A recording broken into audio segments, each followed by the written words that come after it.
अध्यक्ष महोदय, कोकणावरच्या चर्चेमध्ये सहभागी व्हायची संधी दिल्याबद्दल आपले आभार मानतो. कोकण म्हटलं की सर्वप्रथम डोळ्यासमोर येतं ते पर्यटन.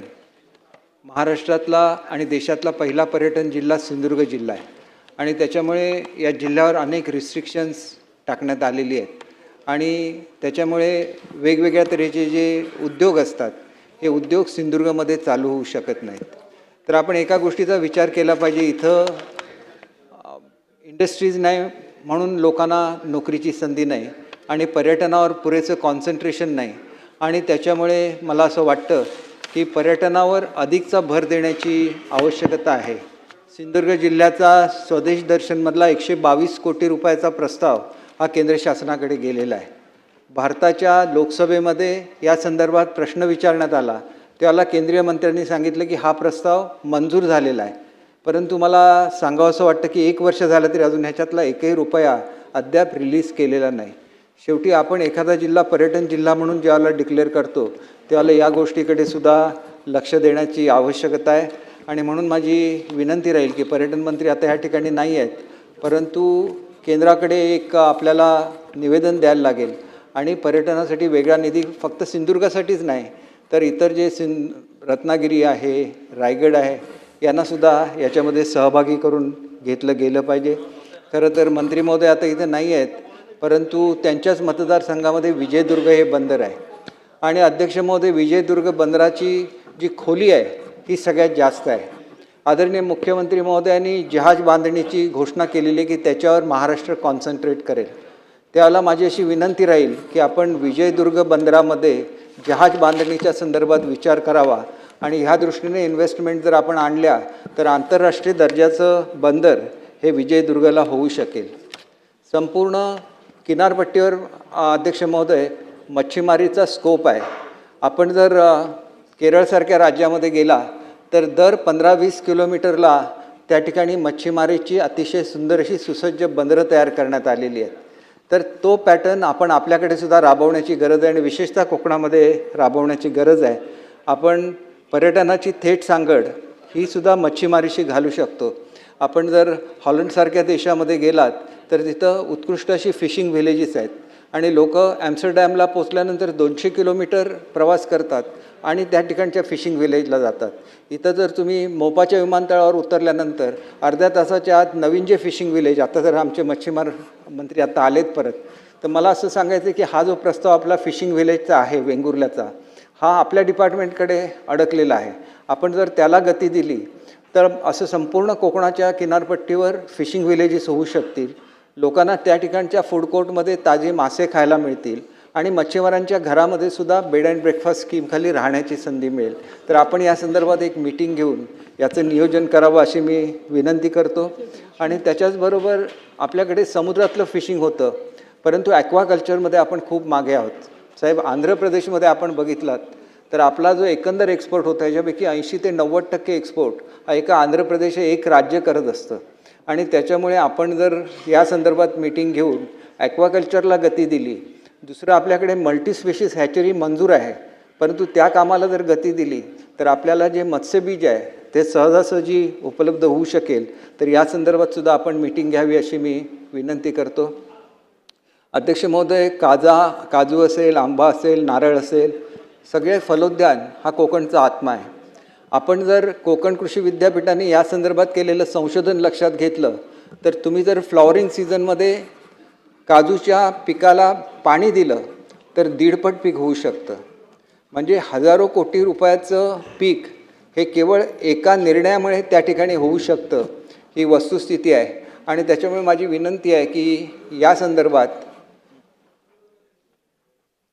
आपण जे काजूचं धोरण दिलं, या काजूच्या धोरणामध्ये ह्या पिकाला पाणी देऊन तिथलं पीक वाढवण्याच्या संदर्भातली तरतूद आहे, परंतु प्रत्यक्षात मात्र ह्याची अंमलबजावणी झालेली नाही. हल्लीचे जे काही मी बातम्या वाचल्या त्याप्रमाणे काजूमध्ये ऑटोमायझेशन आणायचं वगैरे अशी चर्चा होते. खरं तर काजूमुळे सगळ्यात जास्त रोजगार हा काजू उद्योगामुळे महिलांना मिळालेला आहे. त्याच्यामुळे माझी विनंती आहे की आपल्याकडे जो काजू होतो हा सुद्धा पूर्ण सीझनला पुरू शकत नाही अध्यक्ष महोदय, आणि त्याच्यामुळे आफ्रिकेतला इम्पोर्ट केलेल्या काजूवर प्रक्रिया ही कोकणामध्ये करावी लागते. आपण जर हे पाणी देण्याच्या संदर्भातली जी योजना आहे ती जर आपण फलोद्यान मंत्र्यांची आणि पणन मंत्र्यांची एकत्र बैठक घेऊन याला जर गती दिली तर येत्या वर्षभरामध्येच आपण 1.5 पट काजूचं पीक घेऊ शकतो. काजूच्या फळावर आपण प्रक्रिया करत नाही अद्याप, आपण फक्त काजू बीवर प्रक्रिया करतो आणि जवळजवळ 3 ते 4 हजार कोटी रुपयाचा काजूचं फळ हे आपण फेकून देतो. ब्राझीलसारखा देश ह्याच्यावर पूर्ण त्यांची अर्थव्यवस्था काजूवर चालते आणि त्यांच्याकडे काजूपासून उत्कृष्ट असं फेसाळणारं पेय तयार होतं. आपल्याकडे जी कोका कोला कंपनी आहे त्या कोका कोला कंपनीचं फांटा नावाचं एक पेय आहे जे आपल्याकडे ऑरेंजमध्ये मिळतं. त्यांच्याकडे कॅशू फॅन्टा मिळतो, त्याला कॅशू कोला असं ब्राझीलमध्ये म्हटलं जातं. छोट्या छोट्या गोष्टी आहेत, परंतु नुसतं त्या फळावर जर आपण प्रक्रिया करू शकलो, त्याच्या फळाचा जो चोथा असतो या चोथ्यापासून आर्टिफिशियल मीठ बनवलं जातं. आता वेगान खूप लोक असतात आणि त्याच्यामध्ये मोठ्या प्रमाणात याचा उपयोग होऊ शकतो आणि एक वेगळी अर्थव्यवस्था निर्माण होऊ शकते. उत्कृष्ट वाईन ही काजूपासून तयार केली जाऊ शकते. काजू हा एकच विषय असा आहे की ज्याच्यामधून हजारो कोटी रुपयाची अर्थव्यवस्था उभी राहू शकते. कालच आमची मीटिंग झाली, त्याच्यामध्ये विशेषतः आमचे खासदार राणेसाहेब उपस्थित होते. त्यांनी आंब्याला होत असलेल्या चाक्याचा उल्लेख केला. आमच्याकडे असलेल्या योजनेमधून आम्ही एक्सरेच्या मशीन्स दिलेल्या आहेत. अशा जर एक्सरेच्या मशीन्स आपण सर्वत्र देऊ शकलो तर साका असलेला आंबा वेगळा काढता येईल, तो फूड प्रोसेसिंगसाठी वापरता येईल आणि चांगला आंबा हा मार्केटला येऊ शकेल. त्याच्यामुळे आंब्याच्याबद्दल जो गैरसमज लोकांच्या मनामध्ये आहे तो दूर होऊ शकेल. ह्याच्यामध्ये आपण चांगल्यापैकी ग्रेडिंगसुद्धा करू शकतो आणि पॅक केलेला आंबा हा आपण मार्केटमध्ये पाठवू शकतो.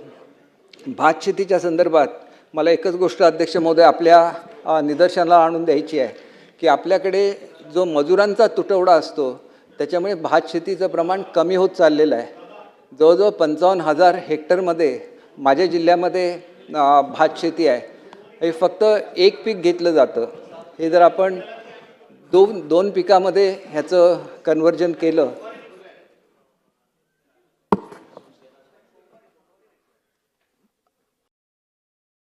अध्यक्ष महोदय, आज तर चर्चा पूर्ण करायची आहे. जेवढ्या लोकांना बोलतात तेवढे आज बोला. याच्यावर अध्यक्ष महोदय दोन्ही बाजूला देणार. मी आपल्या विशेषतः लक्षात आणून देतो की आम्ही एक वेगळा प्रयोग हा कोकणामध्ये केलेला आहे आणि फूड सिक्युरिटी आर्मी नावाची एक आर्मी निर्माण केलेली आहे, जिथं शेतकऱ्यांच्या मुलांना आपण सैनिकांसारखा ड्रेस देतो, त्यांना सगळं ट्रेनिंग देतो आणि मॅकॅनायझेशनसाठी जी इक्विपमेंट लागतात ही आम्ही सगळी त्यांना देतो.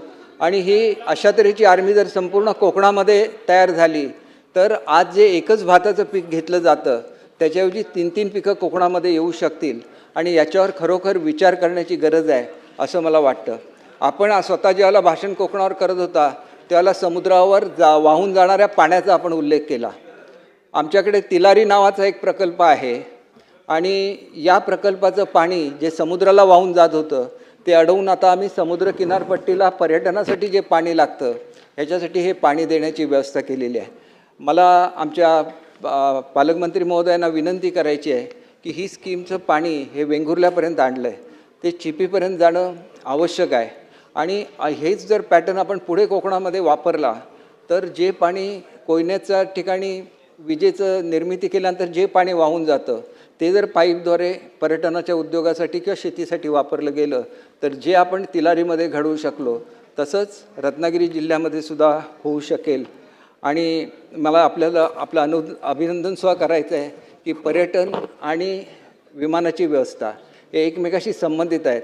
कालच आपण सिंधुदुर्ग जिल्ह्याला स्वदेश भ्रमणमध्ये आपण 5-7 दिवस त्याला VGF देण्याची व्यवस्था केली. त्याच्याबद्दल मी आपले या ठिकाणी अभिनंदन करतो. असाच एअरपोर्ट अध्यक्ष महोदय रत्नागिरीला सुद्धा होतो आहे, तसाच एअरपोर्ट रायगडसाठी तयार झालेला आहे. आणि हे सगळं करत असताना जर कोकणचा जो सागरी महामार्ग आहे ह्याच्यावर मात्र त्या प्रमाणात कन्सन्ट्रेशन केलं गेलेलं नाही आहे. आपल्या भाषणामध्ये मुख्यमंत्री महोदयांनी शक्तिपीठ महामार्गाचा उल्लेख केला, परंतु तेवढाच महत्त्वाचा हा कोकणचा सुद्धा महामार्ग आहे आणि तो सुद्धा जर प्रायोरिटीवर घेतला गेला तर पूर्णपणे क्रांती घडू शकेल. ज्याप्रमाणे कॅलिफोर्नियाचं पर्यटन आहे तेच पर्यटन हे कोकणाचं पर्यटन होऊ शकेल. एवढा या एका महामार्गामुळे कोकणची पूर्णपणे हे बदलणार आहे. मला आपल्याला एकच गोष्ट लक्षात आणून द्यायची आहे की जो शक्तिपीठ महामार्ग आहे हा थेट गोव्याला जोडलेला आहे. त्याचा महाराष्ट्रातल्या आणि विशेषतः कोकणाला काही उपयोग होणार नाही. हा जर अलीकडे आणून राष्ट्रीय महामार्गाला जोडला आणि तिथून तो गोव्यामध्ये गेला तर येणारे पर्यटक कोकणातल्यासुद्धा वेगवेगळ्या रिसॉर्टला जाऊ शकतील आणि कोकणातल्या पर्यटनाला गती मिळेल. त्याचप्रमाणे महाराष्ट्रामध्ये होणारा माल हा गोव्यातल्या वास्को बंदरामधून जाण्याऐवजी रेडी बंदरामधून जर एक्सपोर्ट झाला तर एक मोठं बंदर हे त्या ठिकाणी विकसित होऊ शकेल. आपल्याला या ठिकाणी जसं आंबा आणि काजूचा उल्लेख केला तसं नारळापासून मोठ्या प्रमाणात काथा उपलब्ध असतो आणि काथ्यावर आधारित उद्योग हे संपूर्ण किनारपट्टीवर होऊ शकतात आणि त्याच्यामुळे महिलांना मोठ्या प्रमाणात रोजगार मिळू शकतो. मला वाटतं की ह्या संदर्भातसुद्धा वेगळी मीटिंग घेऊन याच्यातसुद्धा गती देण्याची आवश्यकता आहे. बांबूची मोठ्या प्रमाणात लागवड ही कोकणामध्ये आहे आणि चंद्रपूरच्या खालोखाल बांबू उत्पादन करणारा सगळ्यात प्रमुख जिल्हा हा सिंधुदुर्ग जिल्हा आहे. ज्याप्रमाणे सिंधुदुर्ग जिल्ह्यामध्ये बांबूची लागवड होते तशी संपूर्ण किनारपट्टीवर घेतले तर बांबूपासून होणारं फर्निचर असेल, त्याच्यापासून होणारी घराचे सुंदर असं पर्यटनासाठी लागणाऱ्या कॉटेजेस असतील, या सगळ्याची निर्मिती या बांबूपासून होऊ शकते. तर त्याच्यावरसुद्धा अधिक कॉन्सन्ट्रेशन करण्याची गरज आहे. आज योगायोगाने वनमंत्रीसुद्धा या ठिकाणी आहेत. पर्यटनाबद्दल आपण बोलतो परंतु वन्य प्राण्यांचा एवढा त्रास सध्या कोकणपट्टीला होतो आहे की त्या ठिकाणी लोकांनी शेती करायची बंद केलेली आहे. मी साहेबांना विनंती करेन की केवळ वन्य प्राणी नाहीत तर आमच्याकडे मगरींचं प्रमाण एवढं वाढलेलं आहे की आमच्याकडच्या सुंदर अशा खाड्या आहेत, त्याच्यामध्ये पुढच्या काळामध्ये पर्यटन कसं होणार हा प्रश्न आहे. त्याच्याऐवजी प्रोटेक्टेड एखाद्या धरणामध्ये आपण त्या मगरी सोडल्या, कारण मगरीचं जे त्यांचं पिल्लं होण्याचं प्रमाण खूप जास्त असतं आणि त्याच्यामुळे हा हिंस्र प्राणी असल्यामुळे आता त्यांनी आमच्याकडचं जे गोधन आहे ह्याच्यावर हल्ला करायला सुरुवात केलेली आहे. त्यानंतर बिबटे मोठ्या प्रमाणात आहेत. हत्तीच्या संदर्भात मी आपल्याला विनंती केली की आपण मीटिंग घेणं आवश्यक आहे कारण ते कंट्रोलमध्ये होत नाही आहे. आपण आजऱ्याला हत्तींसाठी एक हत्तीग्राम करण्याचं निश्चित केलेलं आहे परंतु त्याच्यासाठी आवश्यक तो निधी न दिल्यामुळे त्याचं काम अर्धवट आहे. तरी आपण ह्या हत्तींना जर त्या हत्तीग्राममध्ये नेलं तर शेतकऱ्यांचा त्रास हा मोठ्या प्रमाणामध्ये कमी होऊ शकेल. परंतु त्याच्यापेक्षा महत्त्वाचं असं आहे की आपल्याकडे इको टुरिझमचं वेगळं बोर्डच आहे. तर आपण एक स्वतंत्र मीटिंग ही कोकणामध्ये विशेषतः वेस्टर्न घाटमध्ये अनेक इको सेन्सिटिव्ह व्हिलेजेस डिक्लेअर झालेली आहेत आणि त्या ठिकाणी आपण जर इको टुरिझम चालू केलं तर त्यांचं जे आज अनेक अपॉर्च्युनिटीजपासून ते वंचित झालेले आहेत. तिथं आता इंडस्ट्रीज पुढच्या काळात होऊ शकत नाही. तिथं जर वनपर्यटन झालं तर मोठ्या प्रमाणात पर्यटक हा त्या ठिकाणी येऊ शकेल. दुसरी एक महत्त्वाची बाब अध्यक्ष महोदय मला सांगायची आहे की हळदीच्या लागवडीचा प्रयोग हा आम्ही कोकणामध्ये केला आणि त्याच्यामध्ये जे कर्कुमिनचं प्रमाण आहे हे भारतामध्ये सर्वाधिक आहे. तर कोकणाच्या संपूर्ण किनारपट्टीवर हळदीच्या लागवडीचा सुद्धा प्रयोग मोठ्या प्रमाणात यशस्वी होऊ शकेल आणि आपल्याकडे जी बागायती असते या बागायतीच्या मध्ये सुद्धा आंतरपीक म्हणून हळदीच्या पिकाचा समावेश होऊ शकेल. तर त्या संदर्भात सुद्धा अधिकचं लक्ष देण्याची गरज आहे. आमचे पालकमंत्री हेच स्वतः बंदर खात्याचे मंत्री आहेत. त्याच्यामुळे खाडीमध्ये पर्यटन करत असताना आपल्याकडचे हाऊसबोट आता महिला चालवायला लागलेल्या आहेत. एका तऱ्हेची क्रांती ही कोकणामध्ये होऊ घातलेली आहे. तर या हाऊसबोटबरोबरच फ्लोटिंग कॉटेजेस आहेत. याच्यासाठी जर वेगळे नियम केले का केरळ राज्याने हल्ली जे नियम केलेले आहेत त्याच्यामुळे CRZमुळे आपण जे अगदी समुद्राच्या जवळ बांधकाम करू शकत नाही त्याच्याऐवजी या फ्लोटिंग कॉटेजेस या खाडीत आणि समुद्राच्या किनाऱ्यावर आपल्याला ठेवता येतील आणि मोठ्या प्रमाणात पर्यटनाला त्या ठिकाणी चालना मिळू शकेल. या ठिकाणी तिलारीचा उल्लेख आपण आपल्या भाषणामध्ये केलेला आहे. तर तिलारीचं पाणी हे आमच्याकडे येत असताना आपण काजूची मोठ्या प्रमाणात प्लांटेशन ही दोडामार्ग तालुक्यामध्ये आहे. त्याला जर आपण पाणी देण्याची व्यवस्था केली तर 1.5 पट, कारण काजूचं सगळ्यात जास्त उत्पन्न हे स्वतः दोडामार्ग आणि सावंतवाडीच्या त्या भागामध्ये होतं. तर त्याला चालना मिळू शकेल आणि हा प्रयोग निश्चितपणे यशस्वी होऊ शकेल असं मला वाटतं. अत्यंत महत्त्वाचं म्हणजे आपण कोकण रेल्वेचा उल्लेख त्या ठिकाणी केला. तर कोकण रेल्वेचं जे इथून गाड्या सुटतात परंतु सावंतवाडीला टर्मिनलच्या कुठल्याही सुविधा नाहीत कारण त्या ठिकाणी आवश्यक तो निधी हा कोकण रेल्वेकडे उपलब्ध नाही आहे. तर माझी एक विनंती राहील की आपल्याकडे आपण जॉईंट प्रोजेक्ट करतो महाराष्ट्र सरकारचे आणि रेल्वे बोर्डाचे. त्याच्यामध्ये जर ह्याचा समावेश केला, कारण आमच्याकडच्या पूर्वीच्या पालकमंत्र्यांनी रेल्वेच्या बाहेर काही डेव्हलपमेंट हे PWDच्या माध्यमातून केलेली होती, परंतु मुळात स्टेशन्स सुधारले पाहिजेत. तर ह्याचा एक वेगळा कार्यक्रम हा महाराष्ट्रामध्ये राबवण्याची गरज आहे. आणि आपणच ह्या ठिकाणी उल्लेख केला की 21% कॉन्ट्रीब्युशन हे महाराष्ट्र शासनाचं कोकण रेल्वे बोर्डामध्ये आहे.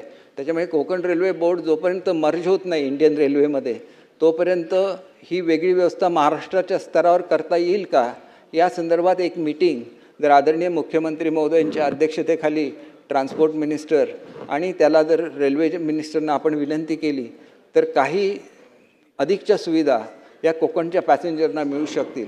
दुसरी गोष्ट अशी आहे की महाराष्ट्र क्रॉस केला की प्रत्येक ठिकाणी स्टॉपेज मिळतो रेल्वेला, परंतु महाराष्ट्रामध्ये सुद्धा एका जिल्ह्याला एक आणि अनेक वेळेला अनेक ट्रेनना तर एका जिल्ह्यामध्ये सुद्धा स्टॉपेज नाही. म्हणजे सिंधुदुर्गमध्ये स्टॉपेज नाही आहे, रत्नागिरीहून त्या गाड्या थेट गोव्याला जातात.